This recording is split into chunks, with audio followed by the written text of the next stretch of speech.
सुप्रभात बच्चों। हमारे यहाँ जो आनंद सर्ग है उसकी जो 3 वीडियो हम बना चुके हैं, आपने लेक्चर भी सुन लिया होगा। तो हमारा जो अगला पद्यांश है वो देख लेते हैं कि यात्री दल ने रुक देखा मानस का दृश्य निराला, खग मृग को अति सुखदायक छोटा सा जगत उजाला, मरकत की वेदी पर जो रखा हीरे का पानी, छोटा सा मुकुर प्रकृति का या सोई राका रानी। तो ये पहले वाली जो वीडियो है उसमें ये आधा रह गया था हमारा कि कवि कहता है कि जो यात्रियों का दल था वो कैलाश पर्वत की घाटी में रुककर जो मानसरोवर का दृश्य, जो अद्भुत नज़ारा था उसको देखने लगा। और जो मानसरोवर था वह स्वच्छ और निर्मल जल से वो भरा हुआ था और उसका वो स्वच्छ और जो निर्मल जल था वो है खग यानी पशु पक्षी मृग पशु पक्षियों को अत्यंत ही सुख देने वाला था और वह स्वयं में ही छोटा सा प्रकाशमान संसार नजर आ रहा था। कौन? मानसरोवर। मरकत की वेदी पर जो रखा हीरे का पानी की वो मानसरोवर था, उसके समीप जो भी जाता था उसे वो आनंद देता था, सुख देता था और ऐसा लगता था जो मानसरोवर का जो पानी है वो मानसरोवर है वह ऐसा लग रहा था जैसे मानो मरकतमणि की बनी हुई वेदी पर जैसे हीरे का पानी रखा हुआ हो, क्योंकि जो मानसरोवर था वह स्वच्छ और निर्मल जल से भरा हुआ था और जो जल था उसमें कोई लहर उत्पन्न नहीं हो रही थी। वह एक छोटा सा दर्पण नज़र आ रहा था कि सर्वत्र चारों ओर क्या है हरियाली से परिपूर्ण निर्मल और अविचल जल में से परिपूर्ण वह मानसरोवर ऐसा दिखाई पड़ता था जैसे मरकतमणि की बनी हुई वेदी पर हीरे का पानी रखा हुआ हो, क्योंकि जो हीरा होता है उसमें हल्की सी हरा सा उसमें चमक आती है। तो जो मानसरोवर है उसका पानी जो जल था वो स्वच्छ था, निर्मल था और चारों ओर जो हरियाली थी उसकी जो छाया है वो उसमें पड़ रही थी। तो ऐसे में जो हरियाली की जो उसमें पड़ रही थी या जो छाया पड़ रही थी जो नज़र आ रही थी उससे जल ऐसा लग रहा था जैसे मरकतमणि की बनी हुई वेदी पर स्वच्छ और श्वेत हीरे का पानी रखा हुआ हो, अथवा या फिर छोटा सा मुकुट प्रकृति का या सोई रखा या फिर वो ऐसा नज़र आ रहा है मानो वह प्रकृति का एक छोटा सा दर्पण हो और या फिर जल के रूप में पूर्णिमा या राका यानी पूर्णिमा रानी स्वयं ही बैठी गई हो। मानसरोवर की सुंदरता का वर्णन है, भाषा वैसे सरल है, तत्सम शब्दावली है। जैसे हम देखते हैं मानस दृश्य है, मृग है, मरकत है, प्रकृति है, मुकुर है, राका। आगे देख लेते, वर्णात्मक शैली का प्रयोग हुआ है, अनुप्रास अलंकार है, यहाँ पर उपमा है, जैसे छोटा सा जगत उजाला, मानसरोवर पर संसार प्रकाशमान संसार के साथ में उसकी तुलना है तो उपमा अलंकार हो गया। मरकत की वेदी और हीरे का पानी यानी उस पर आरोप हो गया, ये वस्तु उत्प्रेक्षा की है। जैसे ये यहाँ पर जो रखा हीरे का पानी तो उत्प्रेक्षा अलंकार है। संध्या अलंकार की जैसे संदेह हो रहा है कि मानो हीरे का पानी है या मुकुट प्रकृति है या पूर्णिमा, ये संध्यात्मक अलंकारों का प्रयोग हुआ है। वर्णात्मक शैली का प्रयोग हुआ है, 28 मात्रा वाले सब छंद का प्रयोग हुआ है। आगे देख लेते हैं, दिनकर गिरी के पीछे अब हिमकर था चढ़ा गगन में, कैलाश पर दोष प्रभाव में स्थिर बैठा किसी लगन में, संध्या समीप आई थी उस सर के वलकल वसना, तारों से अलग गुथी थी पहले कदम की रचना। इनमें कवि क्या कहता है कि दिनकर गिरी के पीछे यानी जो सूर्य है, कवि कहता है कि जो सूर्य है वह पर्वत के पीछे अब जाकर छिप गया था और हिमकर था चढ़ा गगन में और जो चंद्रमा था वह आकाश में आ गया था या उदित हो गया था। और कैलाश पर दोष प्रभाव में स्थिर बैठा किसी लगन में, और ऐसा संध्या हो चुकी थी कि उस संध्या की अनुपम आभा में ऐसा लग रहा था मानो कैलाश पर्वत ऐसा लग रहा था जैसे कोई समाधि में लीन योगी वहाँ पर स्थिर चित्त होकर बैठा हुआ हो। संध्या समीप आई थी उस सर के वलकल वसना में, और उसमें कैलाश पर्वत के तलहटी में जो संध्या की शोभा है, वो आभा है, कांति है, वो चारों ओर फैल गई थी। और जो संध्या थी वह वलकल वस्त्र पहने हुए आई थी और तारों से अलग गुथी थी कदम की रचना, अलग यानी उसकी चोटी। और जो संध्या रूपी सुंदरी की जो चोटी है तारों से गुथी हुई थी, यानी वेणी है वो तारों से गुथी हुई थी तथा उसने क्या है कदम वृक्ष के विकसित पुष्पमाला की करघनी धारण कर रखी थी। करघनी रचना होती है करघनी कि उस संध्या रूपी उस नायिका जो संध्या रूपी सुंदरी है जो मानसरोवर के नज़दीक आई थी, उस संध्या की चोटी में वेणी में चोटी में तारे गुथे हुए थे। तारों जैसे मान लो तारों से वो गुथी हुई थी। और उसने कदम वृक्ष की विकसित पुष्पमाला, कदम वृक्ष जो होते हैं उसके फूल बड़े ही सुंदर होते हैं, उन फूलों से बनी हुई माला की करघनी यानी उसने धारण कर रखी थी। इसमें हम देखते हैं कैलाश पर्वत को स्थिर चित्त योगी बताया है और संध्या की अनुपम जो सुंदरता है उसका चित्रण यहाँ पर किया है। भाषा वैसे सरल है, तत्सम तद्भव शब्दावली है। और मानवीकरण तो हुआ ही है, संध्या का हुआ है, कैलाश पर्वत का हुआ, मानवीकरण अलंकार है, वर्णात्मक शैली है। आगे देखते हैं खग कुल किलकार रहे थे कलहंस कि खग कुल किलकार रहे थे कल हंस कर रहे कलरव, किन्नरिया बनी प्रतिध्वनि लेती थी ताने अभिनव। मनु बैठे ध्यान निरत थे उस निर्मल मानस तट में, सुमनों की अंजलि भरकर श्रद्धा थी खड़ी निकट में। अब इनमें कवि क्या कहता है कि जो संध्या सुंदरी है जो मानसरोवर के नज़दीक आई थी, उसे देखकर क्या है खग कुल किलकार रहे थे कि जो मानसरोवर के नज़दीक संध्या सुंदरी को आया हुआ देख कर जो पक्षियों का कुल यानी पक्षियों का समूह है वो किलकार करने लग गया था, चहचा रहा था। और राजहंस भी और कलहंस कर रहे थे, और राजहंस भी कलरव कर रहे थे, चहचा रहे थे।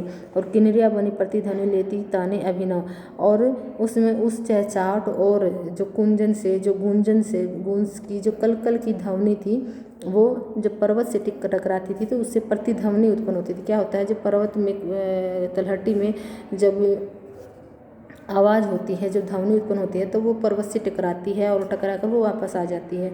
तो इस तरह से क्या है वो प्रतिध्वनि जो किलकारियों से और जो चहचाहट की कुंजन की जो कलकल की ध्वनि थी वो पर्वत से टकरा कर प्रतिध्वनियाँ उत्पन्न करी थी। तो ऐसा लग रहा था मानो किन्नरियाँ बनी प्रतिध्वनि, मानो किन्नरियाँ सुंदर तान में गीत गा, नए नए ढंग के मधुर गीत गा रही हैं। और मनु बैठे ध्यान रत निरत उस निर्मल मानस तट में, लेकिन वो प्रतिध्वनियाँ भी मनु का ध्यान भटका। जो उस निर्मल मानसरोवर में मनु बैठे थे और निर्मल मानस तट में, उस निर्मल मानसरोवर के तट किनारे में मनु ध्यानरत बैठे थे और सुमनों की अंजलि भरकर श्रद्धा थी खड़ी निकट में। और जो श्रद्धा थी उसकी पत्नी थी वह फूलों की अंजलि भरकर मनु के पास में खड़ी थी। अब यहाँ पर मनु और श्रद्धा के दर्शन का सुंदर वर्णन किया है। भाषा वैसे सरल है, तत्सम तद्भव शब्दावली है। जैसे कलहंस है, किन्नरियाँ है, प्रतिध्वनि है, अभिनव है, निर्मल है, मानस है, सुमन है, अंजलि है, श्रद्धा है, ये सारे के सारे क्या हैं तत्सम शब्द हैं। तो तत्सम शब्दावली है। अनुप्रास अलंकार है, कुल किलकार रहे थे कलहंस कर रहे, ये अनुप्रास अलंकार है। स्वभावोक्ति अलंकारों का प्रयोग हुआ है यहाँ पर, वर्णात्मक शैली है।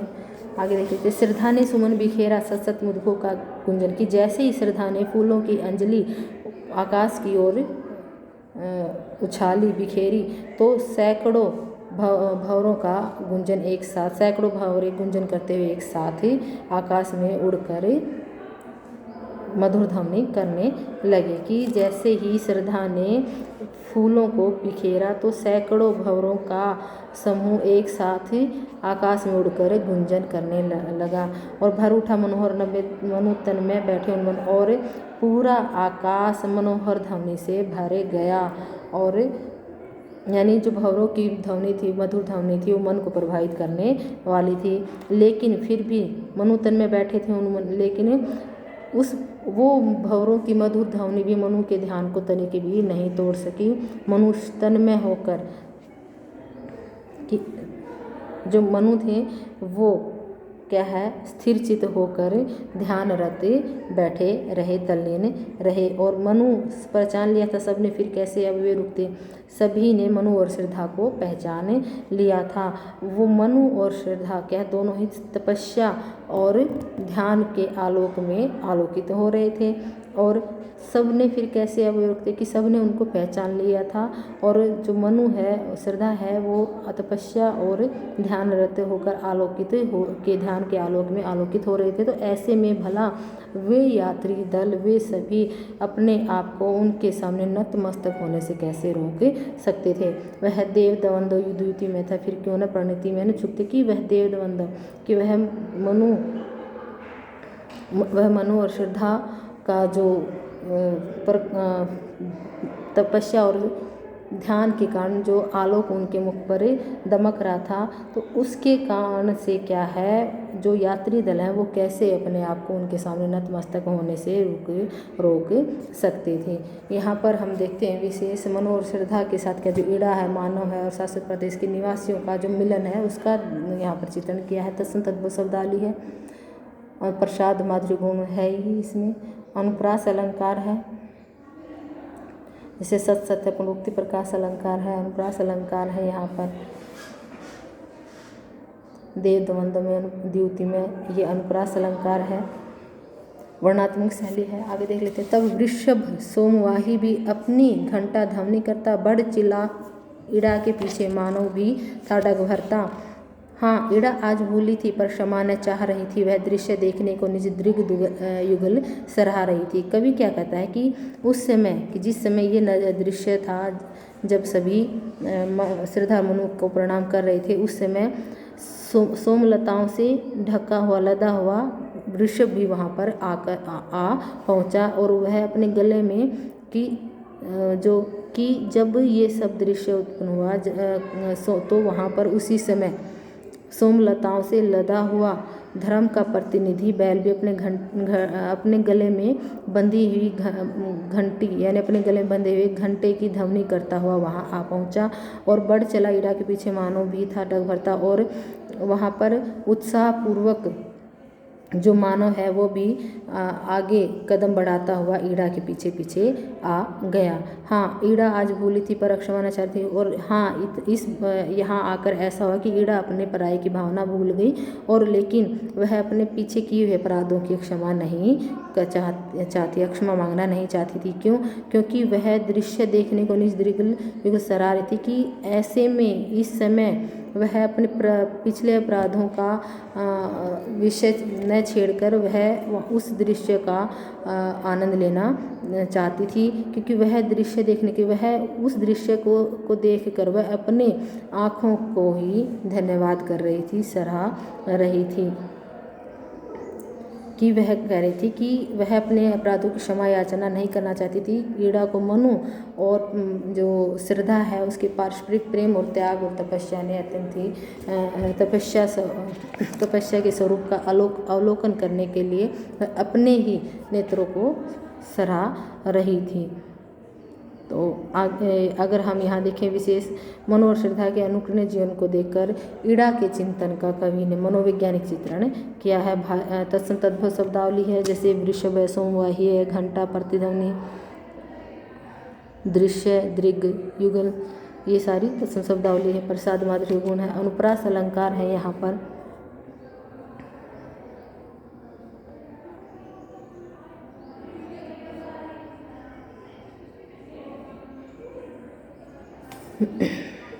वर्णात्मक शैली है। आगे देखें, चिर मिलित प्रकृति से पुलकित वह चेतन पुरुष पुरातन, निज शक्ति तरंगायित था आनंद अम्बु निधि शोभन, भर रहा अंक श्रद्धा का मानव उसकी अपना कर, था ईड़ा शीस चरणों पर वह पुलक भरी गदगद सवर। अब इसमें क्या कहता है कि जो चिर मिलित प्रकृति से पुलकित वह चेतन पुरुष पुरातन, कवि कहता है कि जिस प्रकार से शिव शक्ति के साथ लगातार बहुत समय परस्पर एक साथ परस्पर रहने के कारण आनंद युक्त हो जाता है, उसी प्रकार से जो मनु था वो भी क्या है, मनु श्रद्धा के साथ अत्यंत ही आनंद मगन होकर सुशोभित हो रहा था। कैसे कि जिस प्रकार से आदि शक्ति के साथ में अनंत काल से परस्पर एक साथ रहने से शिव क्या है, आनंदित हो रहते हैं, प्रसन्न दिखाई देते हैं। उसी और जिस प्रकार से विशाल सागर है अपनी उताल लहरों के साथ में तरंगों के साथ में लहराता हुआ शोभायमान होता है। दोनों ही उदाहरण दिए इन्होंने, शिव का शक्ति के साथ रहने पर आनंदित होने का, और जो सागर है वो शोभायमान कब होता है, जब उसमें क्या है, ऊंची ऊंची लहरें लगातार उठती रहती हैं। ठीक उसी प्रकार से शिव मनु अपनी शक्ति रूपी श्रद्धा के साथ रहने के कारण आनंद मगन हो रहे थे, तरंगायित आनंद से आनंदित दिखाई दे रहे थे, तरंगायित दिखाई दे रहे थे। और जो मानव है वह भी अपने क्या कहता है कि जो मानव है वो भी क्या है, अपनी माता श्रद्धा की गोद में आकर कि भर रहा अंक श्रद्धा का मानव उसकी अपना कर, और जो मानव है भी अपनी माता श्रद्धा की गोद में आकर बैठ गया था, और था ईड़ा शीस चरणों पर वह पुलक भरी गदगद सवर में। और ईड़ा का जो शीस था वह मनु और जो श्रद्धा के चरणों में झुका हुआ था, और वह पुलकित और भाव विभोर होकर श्रद्धा से कहने लगी, कौन, ईड़ा क्या कहने लगी, बोली, मैं धन्य हुई जो यहाँ भूल कर आई, दे देवी तुम्हारी ममता बस मुझे खींचती लाई, भगवती मैं समझी सचमुच कुछ न समझ थी मुझको, सबको ही भुला रही थी, अभ्यास यही था मुझको। ईड़ा कहती है कि हे देवी, मैं धन्य हो गई हूँ जो भूल कर अपनी पिछली बातों को भूल कर, समस्त विगत बातों को भूल कर मैं यहाँ पर आपकी शरण में आ गई हूँ, और मैं यहाँ नहीं आना चाहती थी, बल्कि आपकी ममता ही मुझे यहाँ खींच कर ले आई है। भगवती की हे देवी, तुम्हारी ममता ही मुझे यहाँ खींच कर लाई है, और हे देवी, यद्यपि मेरी इच्छा यहाँ आने की बिल्कुल भी नहीं थी, और मैं अपने आप को यहाँ आकर अत्यंत धन्य और भाग्यशाली समझ रही हूँ कि हे देवी, मुझे सचमुच कुछ भी न समझती मुझको, मुझे आज ये ज्ञात हो गया कि मुझे तनिक भी समझ नहीं थी, सबको ही भुला रही थी, अभ्यास यही था मुझको। मैं तो आज तक सबको भ्रमित कर प्रतिकूल मार्ग पर ही लेकर जाती थी, सबको सही रास्ते पर जाने से रोकती थी, कि जो हमारी बुद्धि है वो हमें क्या तर्क वितर्क के साथ अच्छे मार्ग से जाने पर रोकती है। लेकिन आज वो खुद ईड़ा अपने आप को धन्य समझ रही थी कि वो आज यहाँ पर आ गई है। तो यहाँ पर विशेष देखते थे ईड़ा के व्यक्तित्व का चित्रण हुआ है, वही तत्सम तद्भव शब्दावली है, अंत्यानुप्रास अलंकार है, जैसे लाई है, आई है, और समाज शैली का प्रयोग है, ईड़ा और श्रद्धा में संवाद हुआ है, 28 मात्रा वाले संचंद का प्रयोग हुआ है।